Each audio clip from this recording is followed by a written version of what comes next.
Et au Nord Kivu, en République démocratique du Congo, les tensions et les hostilités sont toujours d'actualité entre l'armée régulière congolaise et les rebelles du M23. La région a encore été le théâtre de violents affrontements entre les deux parties ce vendredi dernier, alors que l'annonce d'un cessez-le-feu la semaine dernière avait suscité un vent d'espoir. C'est un sujet signé Souhila Kilal. Les hostilités reprennent de plus belle ce vendredi au Nord Kivu entre l'armée régulière congolaise et le groupe rebelle M23.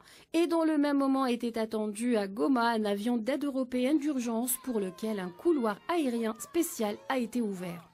C'est à Murambi que les affrontements ont éclaté à moins de 30 km de Sake, un dernier verrou sur la route vers la capitale de la province du Nord Kivu, région qui cristallise bon nombre de tensions internes et régionales. De son côté, la médiation africaine s'active depuis le début du conflit pour la mise en place d'une paix durable à l'est du RDC. Le 24 février dernier coïncide d'ailleurs avec la 10e année de l'accord cadre d'Addis Abeba, un accord qui avait suscité l'espoir, tout du moins, jusqu'à la résurgence du M23 en avril 2022.